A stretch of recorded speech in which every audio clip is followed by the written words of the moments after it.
Hello, everybody. This is Lindsey Huddleston back with the Coach's Culture, presented by SPS, Sports Performance Solutions, formerly Sports Psychology Solutions.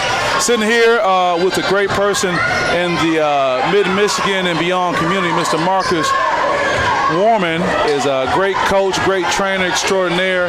He's probably touched more young people in basketball that's come through this area in a very, very long time. We're here at a game now watching many young people that he's had a positive impact on. Marcus, we would talk a little bit. Tell people a little bit about your background, where you're from. We share the same area code. Yeah. And what you have been doing over the past few decades as it relates to sports in this community. Well, you know, was raised in Detroit. Went to attended Southwestern High School, played with Jalen Rose, Howard Isley, Rashawn Leonard. Had an experience in high school that many people cannot compare to. No, I know. My 4 years in high school, I believe we only lost 4 games in 4 years. And it wasn't the game when you came to beat us at Henry Ford. It wasn't that game. No, I don't think it was that game. And here's significance. In 4 years, I believe 24 kids signed Division I scholarships in 4 years from Southwestern. Wow. Every kid that played at Southwestern played college basketball in 4 years. So 47 kids went on to play at least 1 minute of college basketball. So that was my high school experience. Right. So then went on and played at Albion College for 4 years, had a really good career there. And so what we tried to duplicate was what my experience was at Southwestern. Sure. And we've done that. Sure. Tremendously. You know what we were just talking about when I was watching that Williamston game, and out of those 10 starters on the floor, 9 of them, I believe, came through our program. So out of 10 starters going on for 9, you might well say the whole 10, man. But here's the other thing. Another 4 off the bench between the two teams, the subs, were from our program. Wow. And so we were. It was a real interesting moment because my son plays for East Lansing and all the other kids from Williamston, and so, you know, being who I am, I want my son and them to win, obviously. Absolutely. But I want all the kids to have some success. And then the Sunday before that, we had a celebration of our class of 2019. All the kids who've been through our program spent 3-4 years in our program. And out of 25 kids, all of them go to college. At least half of them, 15, 18 of them are going to play either D1, D2, some going to play D3. And that's some 25 kids. Out of 25 kids. Wow. In the greater Lansing area. I'm not talking about Detroit, Chicago, New York, large cities. Right. We're talking about Lansing area and the impact that we've had doing what we do. Very good. Marcus, you and I talked offline. You have a very interesting perspective about the things you've been doing. What do you see as the state of high school basketball, college basketball? What should some parents and even coaches kind of be on the lookout for in your perspective? Well, I think something that is really good that's happening with the whole situation with the Bowen situation, and I really feel bad for that kid because from all I gather, it wasn't the kid. It was, you know, those who were supposed to be protecting him took advantage of that situation. Well, so what's happening is the NCAA has now changed the recruiting dates that college coaches can come out and recruit kids. Now, these dates have been the same for some time, and college coaches have kind of built their whole recruiting process around these dates, but you said they're changing them now. And they've made relationships primarily with the AAU programs. Sure. Well, for some time, people were talking about it's the AAU program, not even the high school program or coach that matters anymore. High school coaches were irrelevant. Right.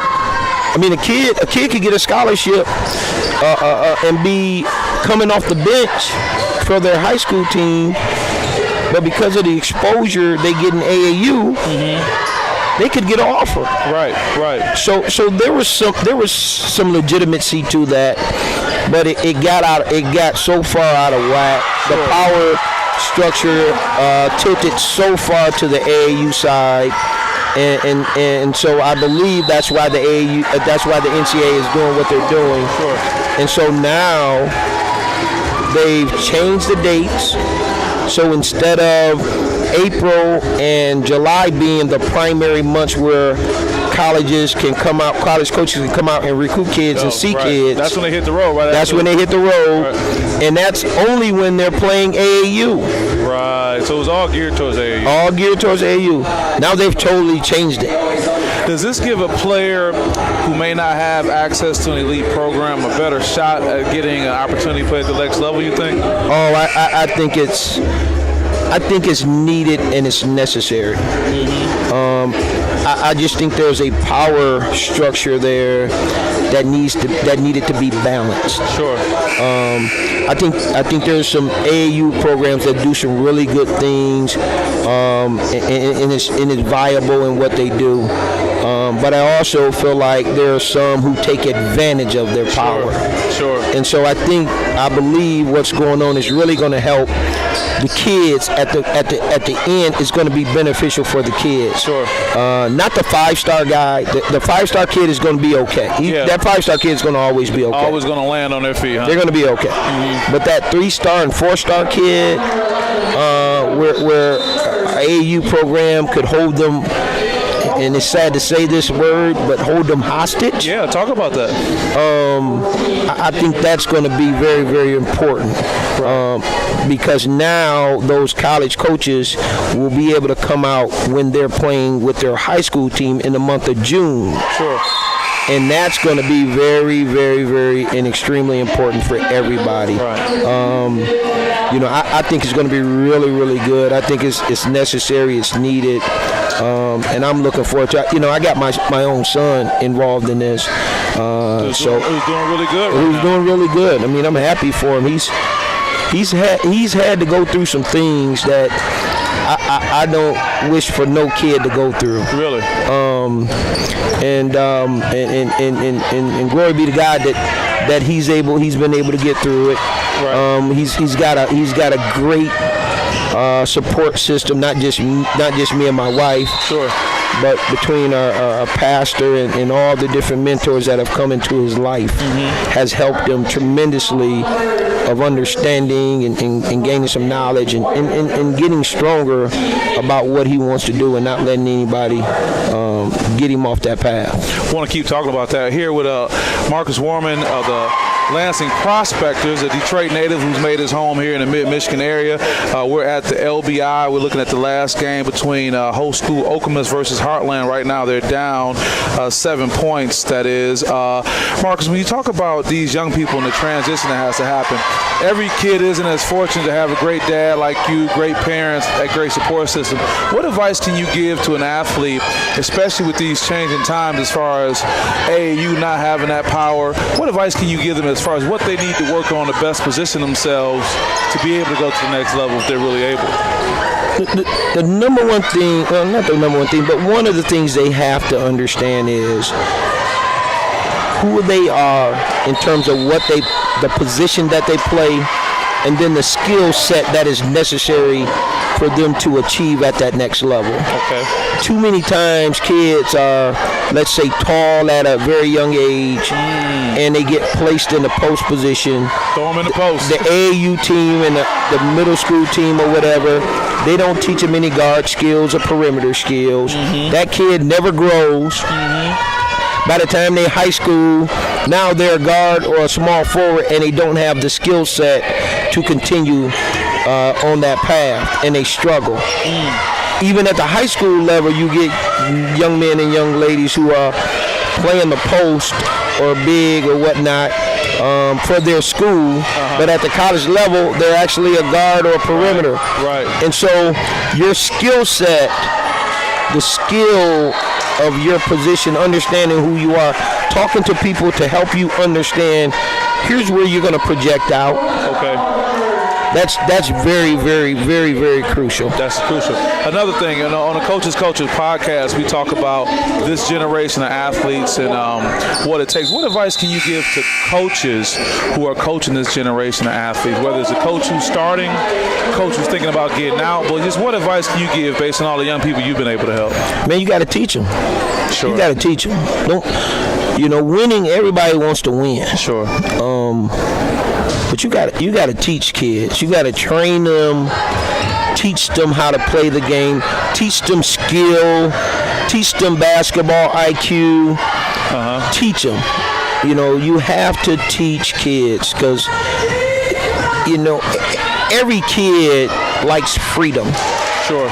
Right? I mean, the older the kid get, the more every parent can tell you, man, my teenager, they don't like me saying anything to them. Right. They want to grow up on their own. Right. So take that from a basketball or sports context. Everybody want to be freedom. Everybody want to be able to do whatever it is they want to do. Right. But you got to be able to communicate to them, to understand them, that they'll receive what you've given off.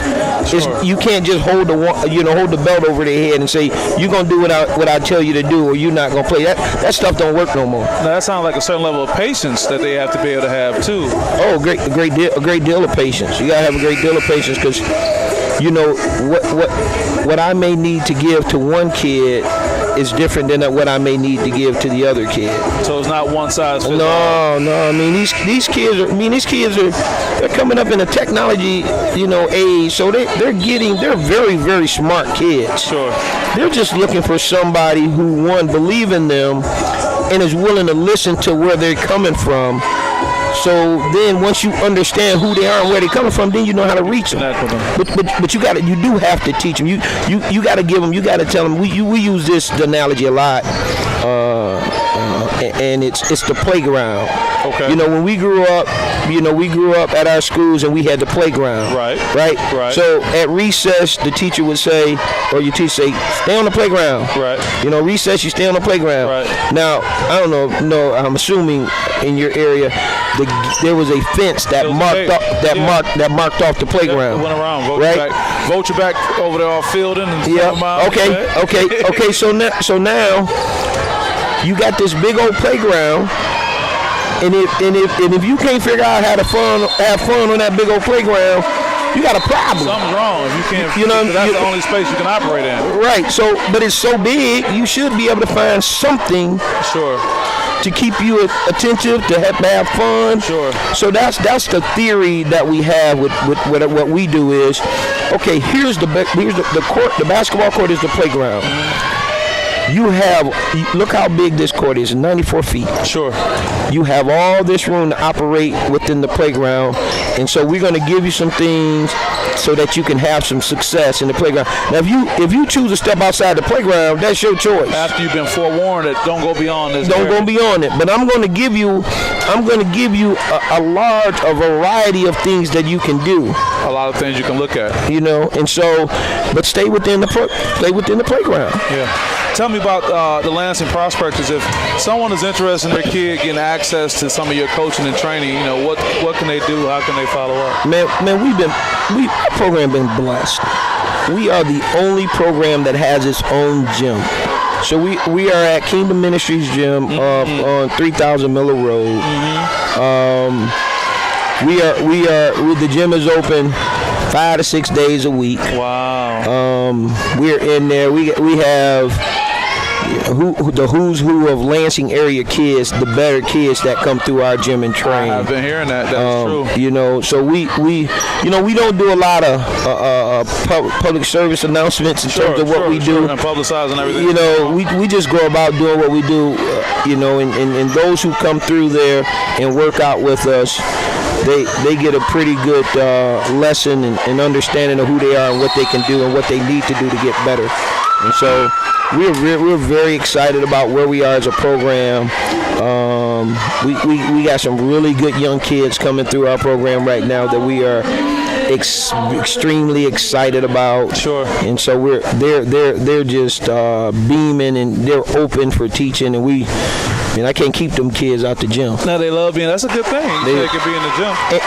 And the parents, we got, it's. You can have a good kid who want it, but if you don't have a parent that supports it, supports what you think, because it's a battle if the parent doesn't support meaning when I say you, the trainer or the coach, their philosophy. It goes out the window, right? Yeah, it's like your kid living with you, then living next door. They gonna get confused and messed up. That's a good point. So it's very important that the coaches and the parents are on the same page, and when that happens, it's a beautiful thing. Our class of 2019, we were blessed to have kids with talent. Caleb Hodgson, who's going to Central Michigan University. Sean Cobb, who's going to Grand Valley University. Wow. Connor Neer, who's going to play football at Fair State. Okay. Kobe Hayward, who's going to play football at either Fair State, Grand Valley. Leah Hartman, who's going to play basketball at Northwestern University. Looking at right now. And many more. I mean, many more. But we had parents at a very young age who believed in what we were doing. I get it. So if the kid would come back, man, they working us too hard, the parent would support what we were doing. As opposed to agreeing with the kid and blowing you up. Well, that's a good thing all the way around. I'm looking at the clock. We got about a minute and 20. We're at the last game. About a 3-point game right now. Okemos is down, and some of the great players you mentioned that you work with, they're out there trying to make a go at it.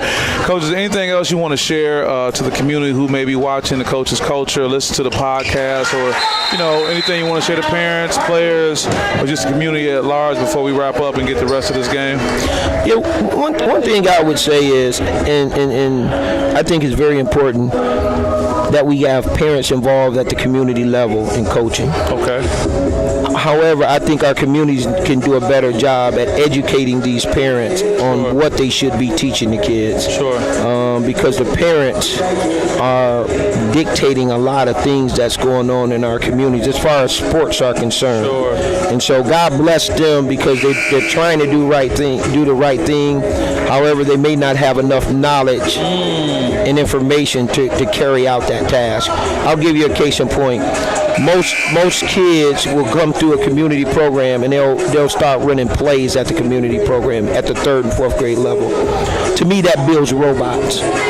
Because the kid is waiting on you to call a play, and they're only going to do what you taught them to do based on the play. I would encourage parents to teach, action, muscle memory, those type of activities, and then as they get older, start to formalize plays.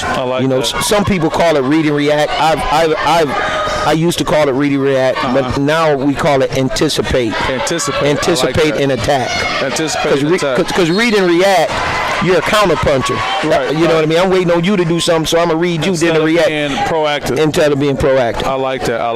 Well, you heard it here. I'm here with Marcus Wourman of the Lansing Prospectors, a great coach in this community, but just a great individual overall. We got about a minute left in this Okemos Heartland game. So with that, we're going to sign off with the Coach's Culture podcast, and we'll be getting back with you soon. And I thank you for the help and all that you're doing. Appreciate you, man. Yeah. You're doing some good stuff. I appreciate you. I appreciate you back. All right. God bless you. Catch the rest of this. All right, thank you. All right.